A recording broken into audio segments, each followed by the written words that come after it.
weed of the week is wild cucumber. I remember getting a call on this weed probably 10 or 15 years ago, and there was a farmer who was really busy. He had a dairy operation, he had a lot of acres to get over, and it was about the middle of the summer, and he happened to go out in his tree grove and noticed it was overrun with wild cucumber. And he said, "What is this thing that's completely covering a good area of my tree grove?" It was wild cucumber. And at that point, in the middle of the summer, when all the trees have all their leaves, it's pretty tough, and you got big crop right around it as well. It's tough to find something to spray over the top of a tree grove like that. Well, let's first of all talk about how this weed can actually kill some trees. It's certainly going to damage the trees because it's going to cover them. It's going to prevent a lot of the photosynthesis that can happen. That's obviously not a good thing. And simply the weight too. There's a lot of weight there as wild cucumber fills out. So you want to try and get it under control. So what I would say is, first of all, find it early. If you can find that plant when it's early and kill it before it starts vining up the trees,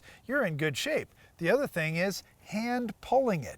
If you've got, say, an evergreen tree and you've got some wild cucumber growing up around it, just pull the weed. It's an annual weed. You can get down to the root, pull it out, and then rip it out of the tree. You can do that without damaging the tree, and you can get rid of that weed. Yeah, now there are a lot of herbicides that will work fine to kill it. Tordon, 2,4-D, dicamba, but are you going to use any of those around your trees?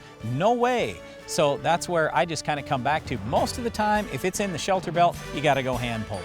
That's all the time we have for this week's Weed of the Week, but Iron Talk is coming up next.